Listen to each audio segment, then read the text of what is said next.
Scientists have identified cells key to motor neuron disease, MND, and hope the research breakthrough brings a cure a step closer. There is currently no known cure for the degenerative condition, which causes signals from motor neuron nerve cells in the brain and spinal cord needed to control movement to gradually stop reaching the muscles.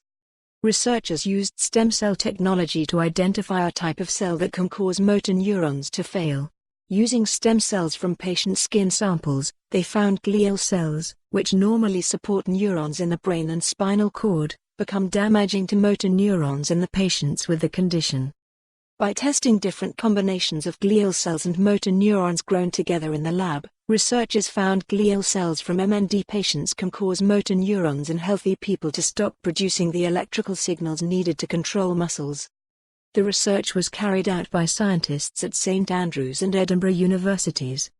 Professor Gareth Miles, an expert in neuroscience at University of St Andrews, said, "We are very excited by these new findings, which clearly point the finger at glial cells as key players in this devastating disease." Interestingly, the negative influence of glial cells seems to prevent motor neurons from fulfilling their normal roles, even before the motor neurons show signs of dying. We hope that this new information highlights targets for the development of much-needed treatments and ultimately a cure for MND. The joint research, funded by the Motor Neurone Disease Association, MND Scotland and the Medical Research Council and Dementia Research Institute, Edinburgh, was published in the scientific journal glial.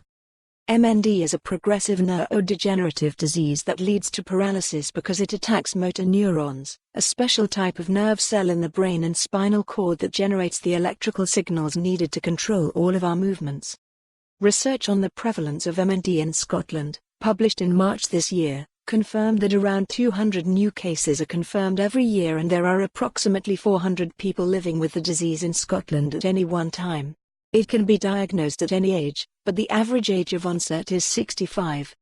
Rates of the disease in Scotland are higher than in any other European country and 66% higher than the average for Northern European populations, although the reasons are unclear. No link to social deprivation has been found, and research is continuing into possible genetic factors or potential environmental causes such as exposure to viruses, toxins and chemicals. Incidence, adjusted for age to take into account the older populace, has also been shown to have climbed by around 36% in the past 20 years. Although much of this increase is believed to be down to better diag. For more on this story, visit the news article link.